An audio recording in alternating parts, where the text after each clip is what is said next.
ஆண்டவரும் இரட்சகருமாகிய இயேசு கிறிஸ்து நாமத்தினாலே கிருபையும் சமாதானமும் ஆசீர்வாதமும் உண்டாவதாக.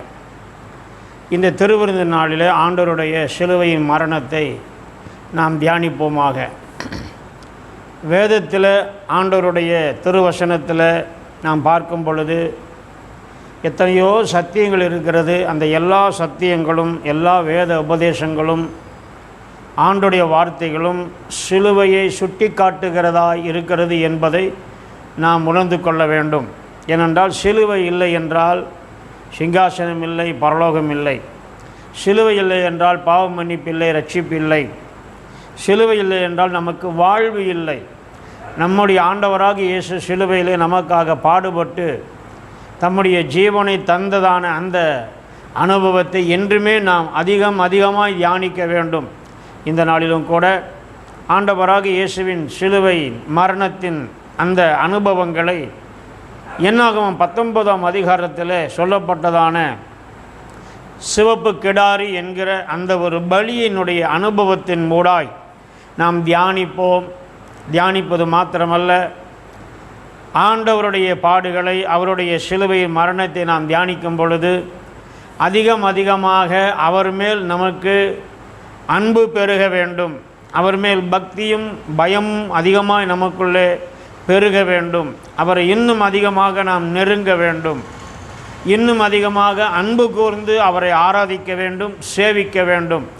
இதுதான் நம்முடைய வாழ்க்கையினுடைய உன்னத நோக்கம். இதற்கு நமக்கு உதவி செய்கிறவர் பரிசுத்த ஆவியானவர் மாத்திரமே. இந்த நாளிலும் கூட இந்த பலியின் அனுபவங்களை நாம் தியானிக்கிற வேளையிலே பரிசுத்த ஆவியானவர் இந்த வார்த்தையில் சொல்லப்பட்டிருக்கிற அனுபவங்களை நம் வாழ்க்கையில் அனுபவமாக்கி கொள்ள நமக்கு உதவி செய்வாராக. ஆமீன். கர்த்தருக்கு மகிமை உண்டாவதாக. என்னாகமம் 19ஆம் அதிகாரத்தில் மோசேயும் ஆரோனையும் நோக்கி ஆண்டவர் ஒரு குறிப்பிட்ட காரியத்தை சொல்லுகிறார். பலியை பற்றி சொல்லுகிறார். லேவி ராகமத்தில் நீங்கள் பார்த்தீர்கள் என்று சொன்னால் முழுவதும் பலி அங்கே சொல்லப்பட்டிருக்கிறது. லேவி ராகமத்தில் சொல்லப்பட்டிருக்கிற பலிகளை இல்லாமல் இந்த என்னாகமத்தில் 19ஆம் அதிகாரத்தில் ஒரு சிறப்பாக ஒரு முக்கியமான ஒரு பலியை பற்றி ஆண்டவர் மறுபடியுமாக உணர்த்தி குறிப்பிட்டு சொல்லுகிறதை பார்க்கிறோம். கர்த்தருக்கு மகிமை உண்டாவதாக. சிவப்பு கிடாரி என்று அங்கே நாம் வாசிக்கிறோம். கர்த்தருக்கு மகிமை உண்டாவதாக.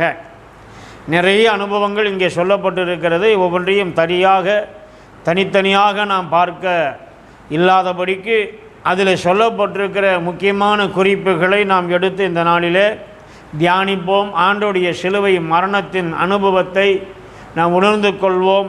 இன்னும் அதிகமாய் நம் ஆண்டவருடைய சிலுவை நிழலில் தஞ்சம் புகுவோம். அவருடைய சிலுவையின் அடைக்கலத்தில் அவருடைய கல்வாரி நிழலிலே தங்கி தாபரித்து ஆண்டவருடைய இளைப்பாறுதலோடு கூட சமாதானத்தோடு கூட நாம் சஞ்சரித்து ஆண்டவருக்காக வாழ்ந்து சாட்சிகளாக ஜீவித்து கர்த்தருக்கென்று ஊழியம் செய்து அவருடைய ராஜ்யத்தில் அவர் சந்திக்க தேவன் நமக்கு வல்லமையும் பலனையும் வைராக்கியத்தையும் அதிகாரத்தையும் ஆண்டவர் நமக்கு தந்து நடத்துவாராக. கர்த்தருக்கு மகிமை உண்டாவதாக. இந்த சிவப்பு கிடாரி என்கிற இந்த பலியை குறித்து நாம் பார்க்கிற வேளையில் ஒரு சுத்திகரிப்புக்காக இது ஏற்படுத்தப்பட்டது என்பதை நாம் பார்க்கிறோம். 9ஆம் வசனத்தில் அது பாவத்தை பரிகரிக்கும் என்று அங்கே நாம் பார்க்கிறோம்.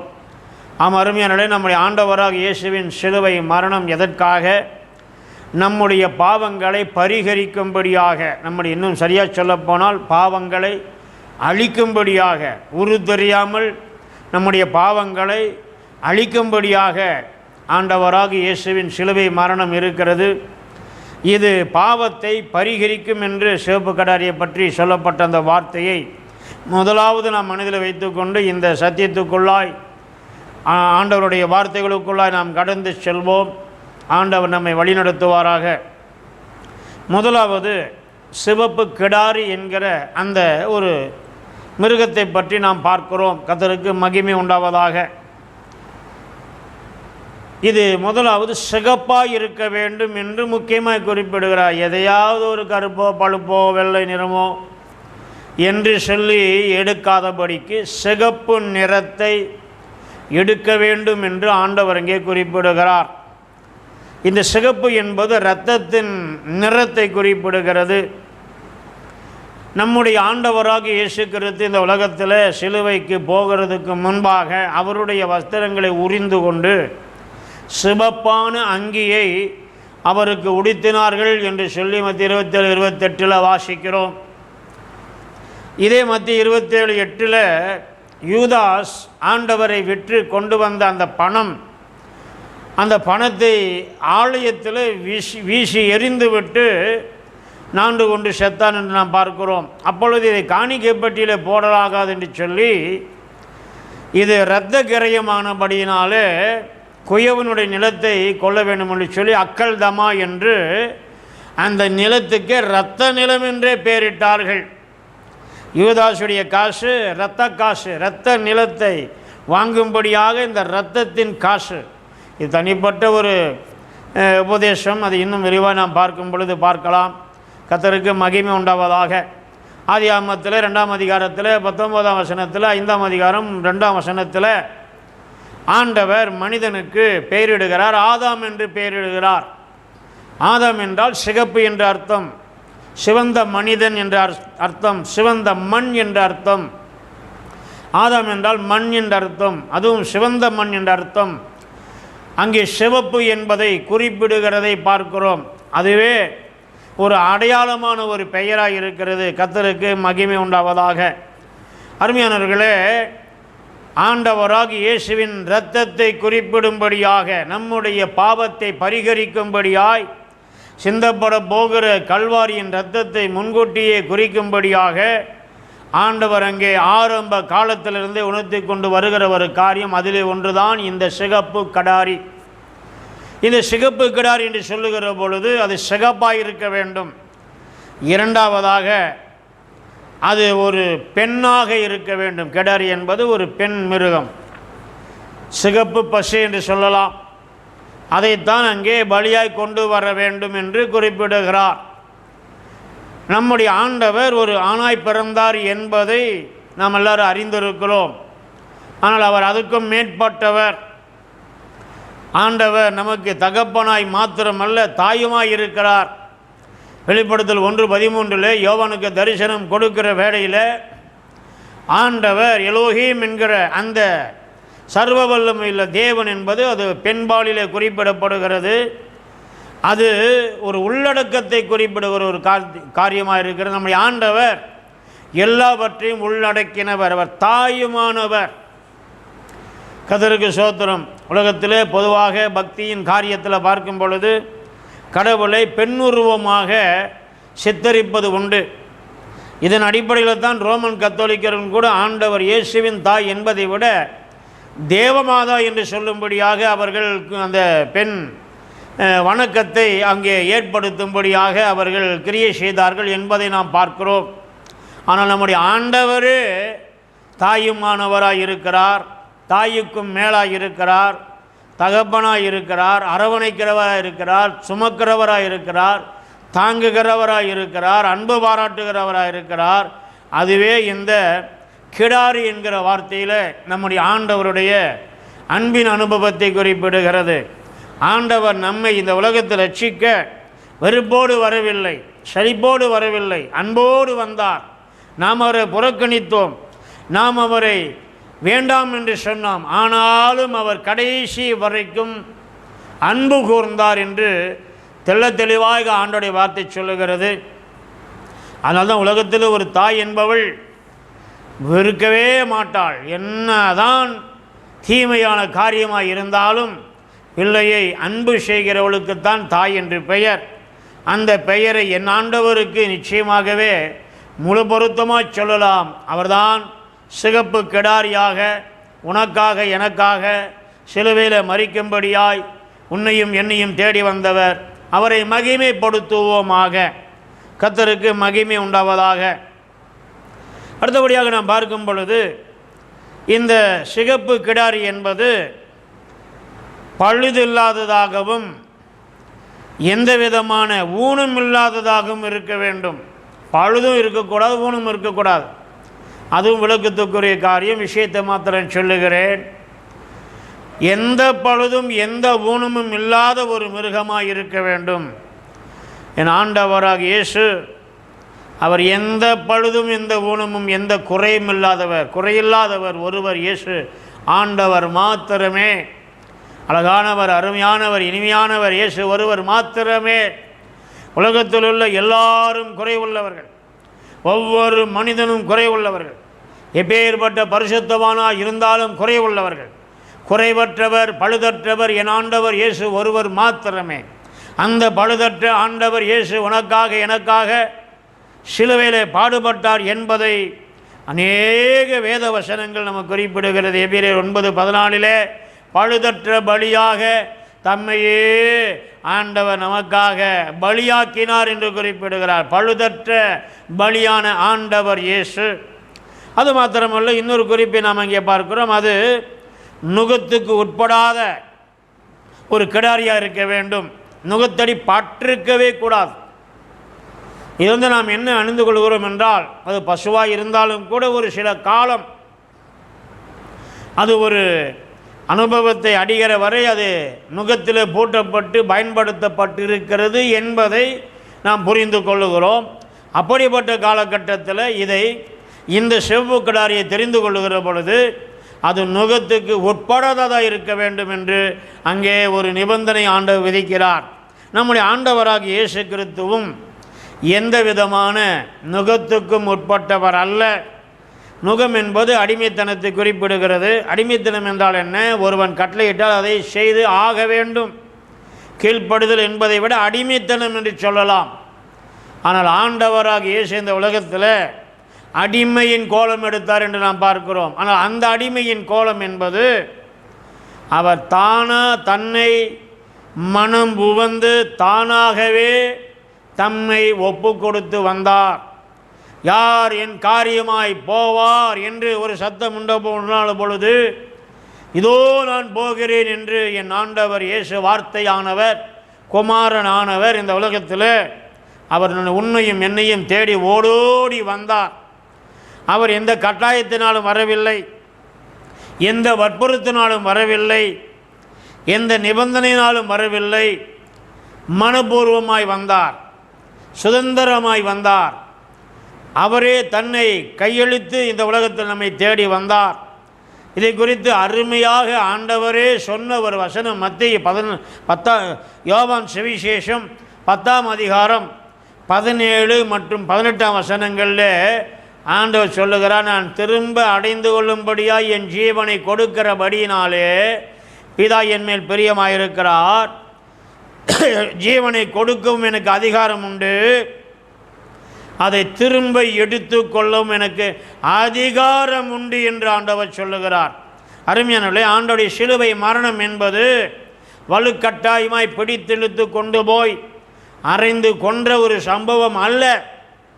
அது எப்படிப்பட்ட ஒரு மரணம்? ஆண்டவர் சொன்ன இந்த வார்த்தையை மறுபடியும் நீங்கள் தனியாக வாசித்து கொள்ளுங்கள். என் ஜீவனை அடைந்து கொள்ளும்படியாய் மறுபடி அடைந்து கொள்ளும்படி அதை நான் கொடுக்கிறபடினாலே பிதா என்னில் பிரியமாயிருக்கிறார். அதை கொடுக்கவும் எனக்கு அதிகாரம் உண்டு, அதை திரும்பவும் எடுத்துக்கொள்ள எனக்கு அதிகாரம் உண்டு.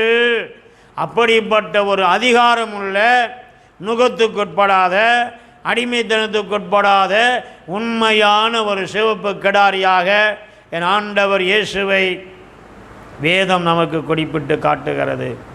அந்த பலியினாலே விடுதலையாக்கப்பட்ட நீ, இது பாவத்தை பரிகரிக்கும் என்ற அந்த ஆண்டவருடைய பாவ பரிகாரத்தை பெற்ற நீ அவரை மகிமைப்படுத்தி வாழ வேண்டும் என்று நமக்கு சொல்லுகிறார்.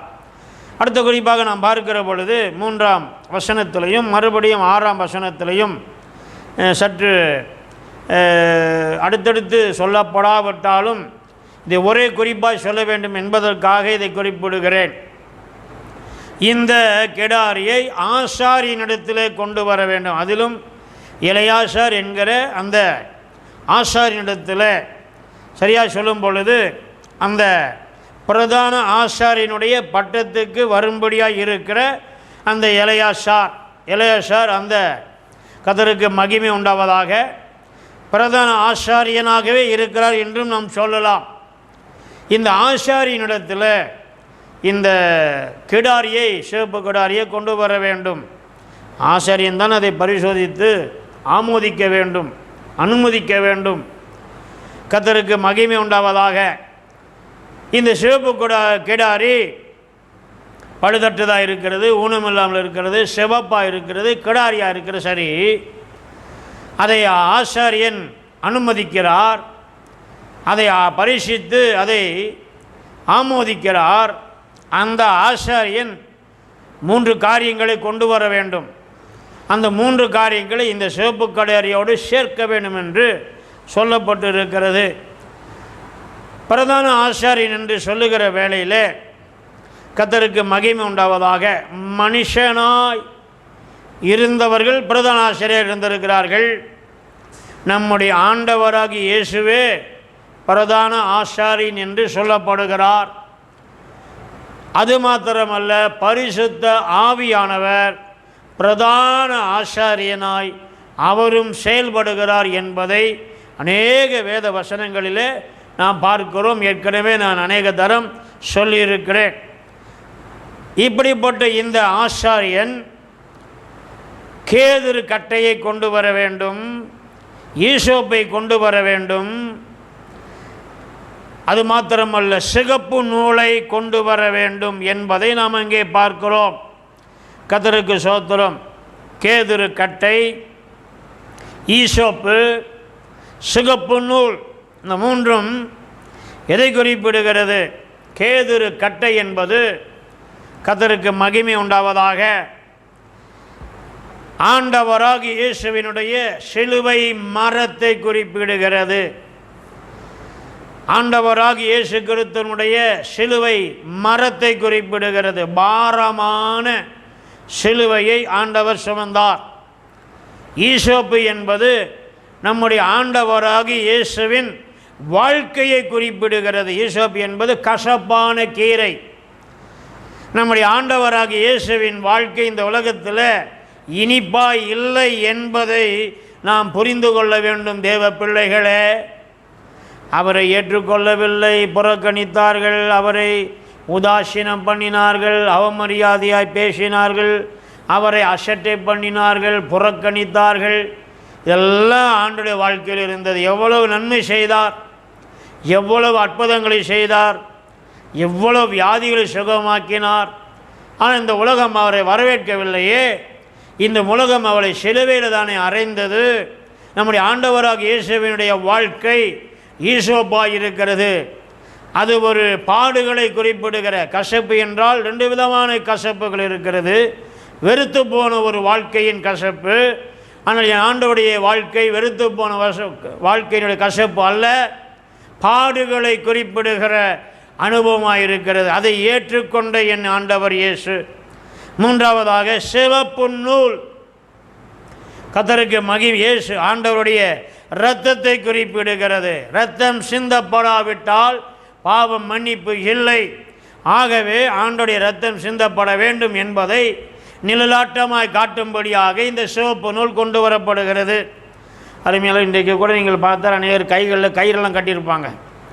அதுதான் பைபிளில் இருக்கிறது என்பதை நாம் புரிந்து கொள்ள வேண்டும். சோப்பு கயிறை கட்ட வேண்டும், இன்னென்ன நிறத்தை கட்ட வேண்டும் என்றெல்லாம் நிறைய சொல்லப்பட்டு இருக்கிறது. இது எல்லாமே பைபிளில் இருக்கிறது. பழைய ஏற்பாட்டில் நிழலாய் சொல்லப்பட்டது. இந்த புதிய ஏற்பாட்டில் உண்மையான அனுபவமாக இருக்கிறபடியெல்லாம் நம்ம அந்த சிவப்பு கயிறை கட்டலை. ஆனால் அந்த சிவப்பு நூலை பிரதான ஆசாரியர் கொண்டு வர வேண்டும். ஆண்டவருடைய பக்கத்தில், ஆண்டவருடைய சார்பில் இது ஆண்டவருடைய சிலுவை மரத்தையும் ஆண்டவருடைய வாழ்க்கையின் பாடுகளையும் ஆண்டவருடைய சிந்தப்பட்ட இரத்தத்தையும் குறிப்பிடுகிறது.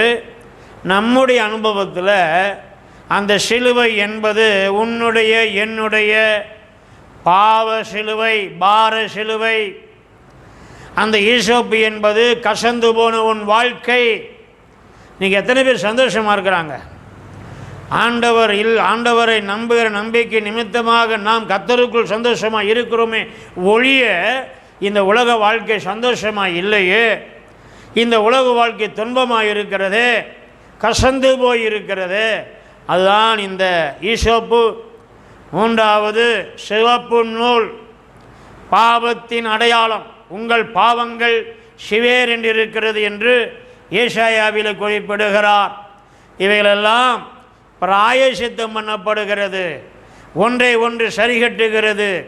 உன்னுடைய பாவத்தின் பாரத்தின் காரியங்களை இயேசு சிலுவிலே சுமந்து தீர்த்தபடியினாலே கசந்து போன உன் வாழ்க்கையின் கசப்புகளை தன் வாழ்க்கையில் ஆண்டவர் சுமந்து கொண்டபடியினாலே இது சிவப்பு நூலாகிய சிவப்பு என்கிற உன்னுடைய பாவத்தின் இரத்தாம்பர அந்த சிவப்பை தன்னுடைய இரத்தத்தினாலே கழுவினபடியினாலே ஆண்டவர் நம்மை மன்னித்திருக்கிறார். நம்முடைய பாவங்கள் மன்னிக்கப்பட்டிருக்கிறது. அல்லேலூயா, கர்த்தருக்கு மகிமை உண்டாவதாக. என்ன செய்ய வேண்டும்? இந்த ஆசாரியனிடத்தில் கொண்டு வரப்பட்ட இந்த சிவப்பு கிடாரியை கொன்று செய்ய வேண்டும் என்பது அடுத்த குறிப்பில் பார்க்கலாம்.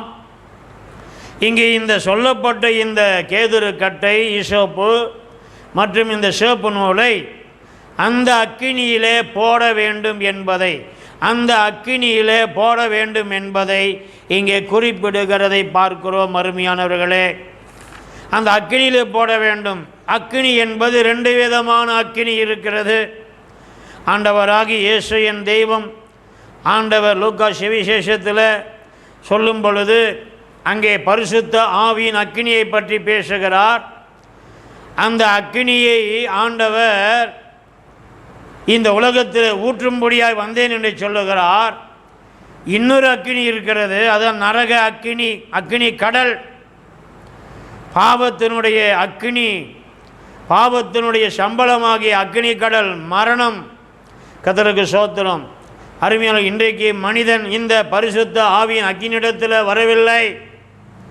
உன்னுடைய கேதுரு கட்டையை, உன்னுடைய ஈசோப்பை, உன்னுடைய சிவப்பு நூலை பரிசுத்த ஆவியானவருடைய அக்கினியிலே நீ போடுவாய் என்றால் பிழைத்தாய், இல்லை என்றால் உன் வாழ்க்கை நரகம் என்கிற அக்கினியிலே முடிவடையும் என்பதை குறிப்பிடும்படியாக ஆண்டவர் இந்த வார்த்தைகளை சொல்லுகிறார்.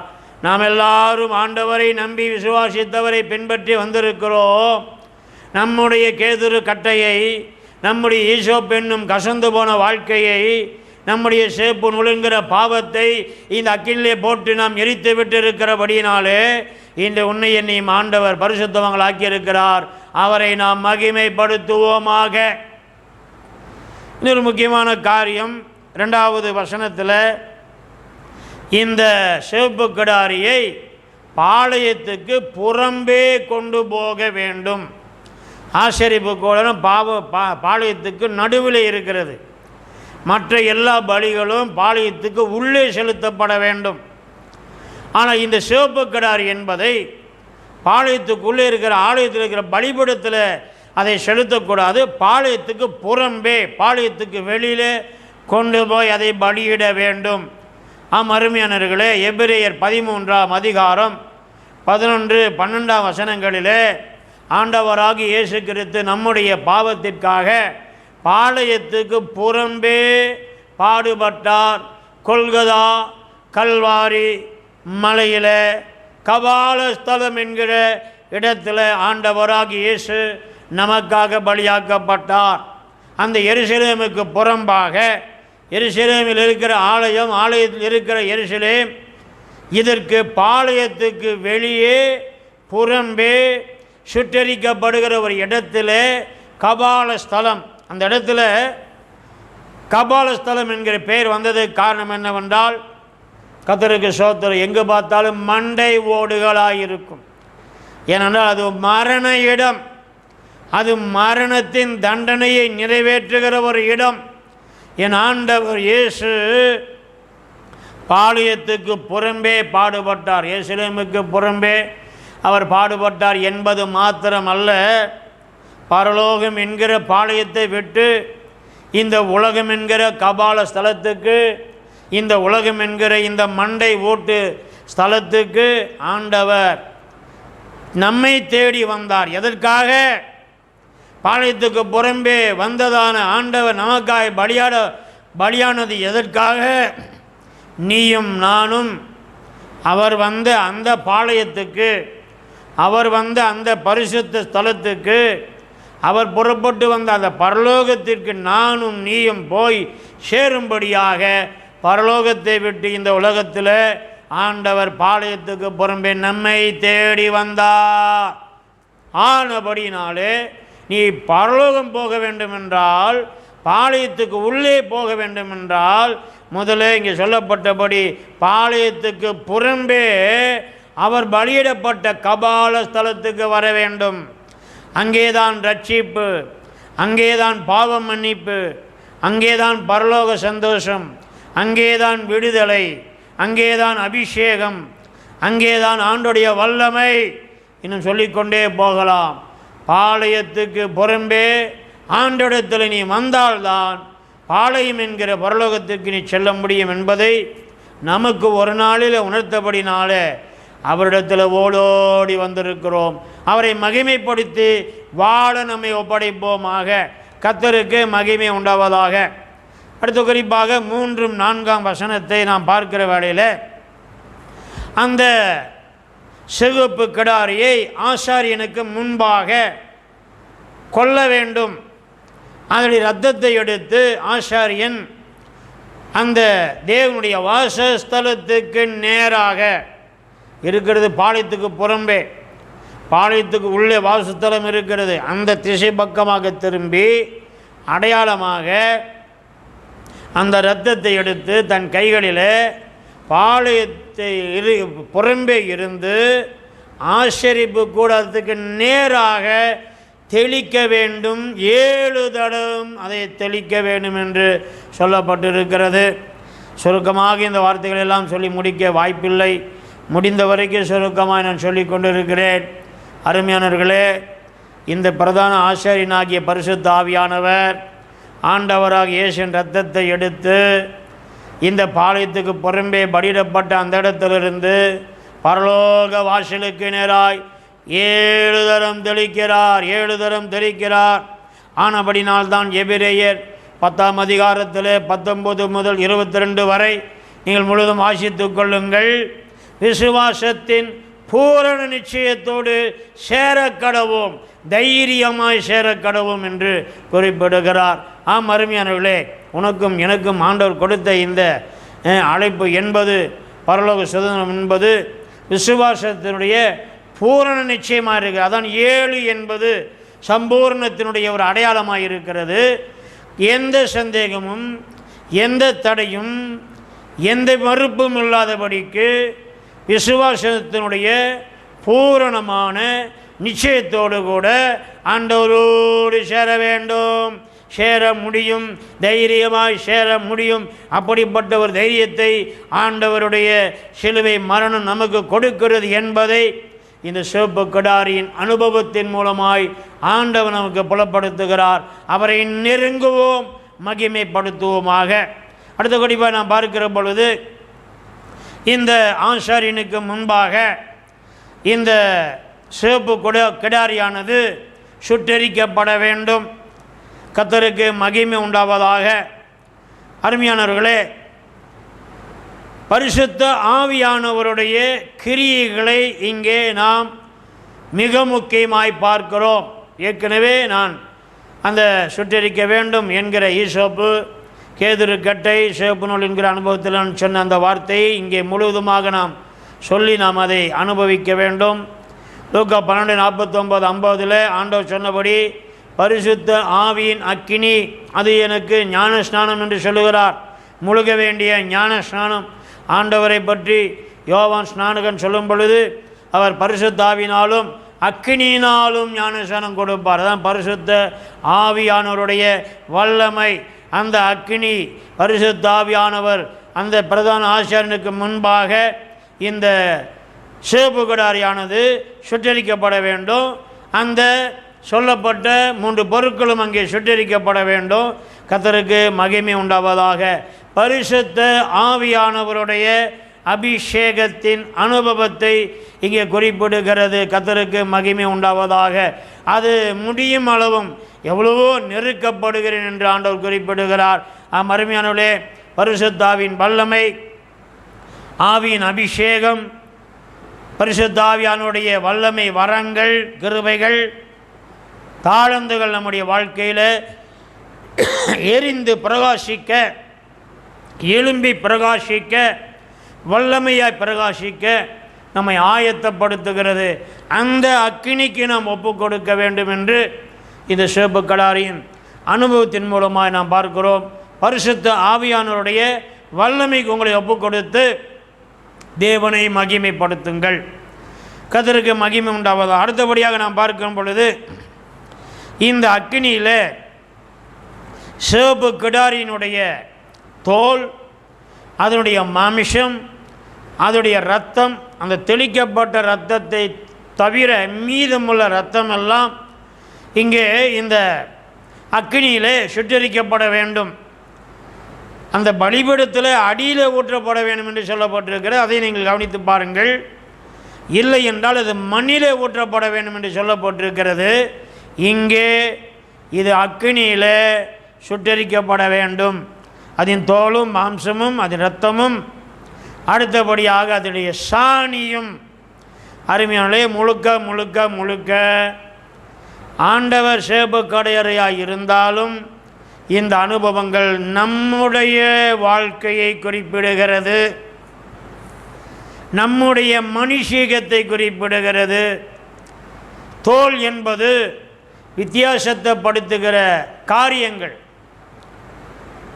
நிற வித்தியாசம், ஜாதி வித்தியாசம், மொழி வித்தியாசம், இன வித்தியாசம், குல வித்தியாசம், பாஷை வித்தியாசம், இப்படி சொல்லிக்கொண்டே போகலாம். மனிதனை பிரித்து பிரித்து பிரித்து உலகம் வைத்திருக்கிறது, பிசாசும் வைத்திருக்கிறான். ஆனால் இந்த தோலானது சுட்டரிக்கப்பட வேண்டும். ரெண்டாவதாக மாமிசம், நம்முடைய மாமிசமான காரியங்கள், பாவங்கள் மாத்திரமல்ல, நம்முடைய மாமிசீக காரியங்கள், மனுஷீக காரியங்கள், இதெல்லாம் அந்த அக்னியில் சுட்டரிக்க வேண்டும். மூன்றாவதாக இரத்தம். இங்கே இரத்தம் என்பது நம்முடைய ஜென்ம சுபாவத்தை குறிப்பிடுகிறது. இதை பற்றியெல்லாம் சங்கீதத்திலும் யோபுலெல்லாம் பார்க்கலாம். பாவம் என்பது இரத்தத்தில் ஊறி போயிருக்கிறது, இரத்தம் கொதிக்கிறது என்று சொல்லுவார்கள். ஆமாம் அருமையானவர்களே, அது சுபாவத்தை குறிப்பிடுகிறது. நம்முடைய இரத்தத்தோடு ஊறிப்போன அனுபவத்தை குறிப்பிடுகிறது. எத்தியோப்பியன் தன் தோலை மாற்ற முடியும், சிவிங்கி தன் புள்ளியை மாற்ற முடியும்.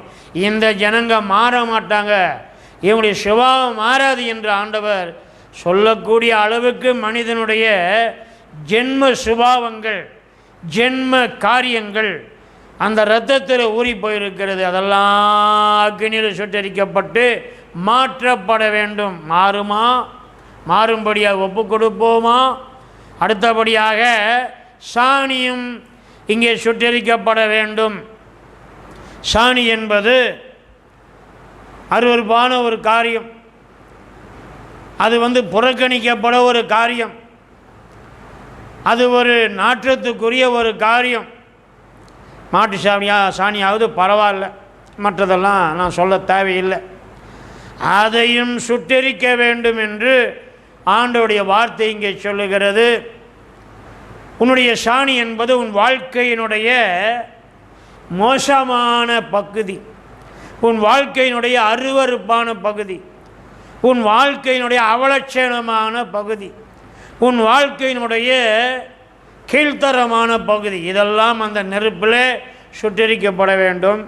பாருங்கள், இதெல்லாம் சுட்டரிக்கப்படணும்னா மீதி கிடைக்கிறது சாம்பல். இன்னொரு வார்த்தை நான் சொல்லட்டுமா? விபூதி. விபூதி எப்படி தயாரிக்கிறார்கள் என்பதை நீங்கள் கேள்விப்பட்டிருப்பீர்களோ தெரியாது. திருநூறு என்று சொல்லுகிற விபூதி என்னாகும் 19ஆம் அதிகாரத்தில் கிடாரியினுடைய பலியை, தோலை, மாம்சத்தை, அதன் இரத்தத்தை, அதனுடைய சாணியை சுட்டரித்து மீதி வருவது சாம்பல். சாம்பல் என்றால் ஒன்றுமில்லை என்ற அர்த்தம், எதுவுமே மிஞ்சவில்லை என்ற அர்த்தம். நான் அல்ல, இயேசுவே என்கிற நிலைக்கு நீயும் நானும் வர வேண்டும். அந்த அனுபவத்திற்கு நாம் ஒப்பு கொடுத்து கர்த்தரை மகிமைப்படுத்துவோமாக. கடைசியாக கர்த்தருக்கு மகிமை உண்டாவதாக. 8, 9, 10 வசனங்களில் இந்த சாம்பலை வெளியே சுத்தமான ஒரு இடத்துல கொட்டி வைக்க வேண்டும். அப்படி கொட்டி வைக்கிற அந்த சாம்பல் பாவத்தை பரிகரிக்கும். அது அர்த்தம் என்ன? நான் தூளிலும் சாம்பலிலும் இருந்து மனஸ்தாப்படுகின்றெல்லாம் நீங்கள் சங்கீதத்தில் படையேற்பாடுல இந்த சாம்பல் தான். இந்த சாம்பலை நெற்றியில் மட்டும் இல்லைம்மா, இந்த சாம்பலை தலையில், இந்த புழுதிய தலையில் ரட்டுடுத்தி கொண்டு சாம்பலை மேலே வார்த்து கொண்டு என் ஆண்டவன் இயேசு சொன்னார், கப்பர்நகூமே, கொரேசீனே, பெத்சாயிதாவே, உனக்கு ஐயோ, உனக்கு பண்ணின பிரசங்கத்தை சோதோம் கொமோராவிலே செய்திருந்தால் அன்றைக்கே ரெட்டுடுத்தி சாம்பலில் உட்கார்ந்து மனம் திரும்பி இருப்பார்களே, நீங்கள் இன்னும் மனம் திரும்ப மனமில்லாமல் இருக்கிறீர்களே என்று ஆண்டவர் குறிப்பிட்ட வசனங்களை நினைத்து பாருங்கள். அருமையானவர்களே, அது பாவத்தை பரிகரிக்கும். எது பாவத்தை பரிகரிக்கும்? ஆண்டவரே என்ன மன்னியும், சாம்பலிலே நீ உட்கார வேண்டும், இரட்டு உடுத்த வேண்டும். ஆண்டவரே நான் புழுதியிலே உட்கார்ந்து என்னை தாழ்த்துகிறேன் என்று யோபு பக்தன் சொல்லுகிறதை நாம் பார்க்கிறோம். அருமையானே, ஒரு மனம் திரும்புதலை காட்டுகிறது. விபூதி என்பது என்ன? திருநூறு என்பது என்ன? இந்த கெடாரியின் சாம்பல் என்பது என்ன? அது மனம் திரும்புதல் அடையாளம். விபூதி புதன் என்று கிறிஸ்தவர்கள் கொண்டாடுகிறார்கள். அர்த்தம் என்ன? மனம் திரும்ப வேண்டும், இன்னும் நாம் மனம் திரும்ப வேண்டும் என்பதை ஆண்டவர் குறிப்பிடுகிறார். யாரெல்லாம் மனம் திரும்ப வேண்டும்? அசுத்தமாக இருக்கிறவங்க எல்லாமே மனம் திரும்ப வேண்டும். இந்த 8, 9, 10 பாருங்க. பிரதான ஆசாரியனும் அங்கே நீங்கள் பார்க்கும் பொழுது தீட்டுப்பட்டிருப்பான், அதை சுமந்தவனும் தீட்டுப்பட்டிருப்பான், அதை கொண்டு போனவனும் தீட்டுப்பட்டிருப்பான், அங்கே உடனிருந்தவனும் தீட்டுப்பட்டிருப்பான். என்ன செய்யணும்? ஸ்நானம் பண்ணணும். ஞான ஸ்நானம் அங்கே வருகிறது. அதுக்கப்புறம் தன்னுடைய வஸ்திரங்களை துவைக்க வேண்டும். சாயங்காலம் மட்டும் தீட்டுப்பட்டிருப்பான். அல்லேலூயா. சாயங்காலம் என்பது என்ன? ஆண்டவராகிய இயேசு சிலுவையிலே தொங்கினார். 6 மணி நேரம் தொங்கினார். மதியானம் 3 மணி அளவிலே, அதுதான் 9ஆம் மணி வேளை என்று அழைக்கப்படுகிறது. 9ஆம் மணி வேளையில் 7 7 ராமா சமத்தானி என்று சொல்லி ஆண்டவர் மிகுந்த சத்தமாய் கூப்பிட்டு தன் ஜீவனை விட்டாரே, அந்த சாயங்காலம் வரைக்கும் நீ தீட்டுப்பட்டிருப்பாய். நீ பிரதான ஆசாரியனாக இருந்தாலும் சரி, நீ கொண்டு வந்தவனாக இருந்தாலும் சரி, நீ சுமந்தவனாக இருந்தாலும் சரி, நீ கொண்டு போனவனாக இருந்தாலும் சரி, சாயங்காலம் வரைக்கும் தீட்டுப்பட்டிருப்பாய். நீ என்றைக்கு அந்த சிலுவையின் மரணத்தின் அனுபவத்துக்கு வருகிறாயோ, இயேசுவின் மரணத்தின் அனுபவத்தை உணர்கிறாயோ, அன்றைக்குத்தான் நீ சுத்தமாவாய். அந்த சாயங்காலம் வரைக்கும் நீ தீட்டுப்பட்டிருப்பாய். இந்த நாளிலும் இந்த திருவருந்தில் நம்மை பரிசுத்தப்படுத்துகிற ஆண்டுடைய திரு ரத்தத்தின் அடையாளமாய், அவருடைய மரணத்தின் அடையாளமாய் சொல்லப்பட்ட இந்த சிவப்பு கிடாரியின் பலியை நினைவு கூர்ந்து நம்முடைய வாழ்க்கையில் கர்த்தரை மகிமைப்படுத்த பரிசுத்த ஆவியானவர் உதவி செய்வாராக, ஆசீர்வதிப்பாராக. ஆமென்.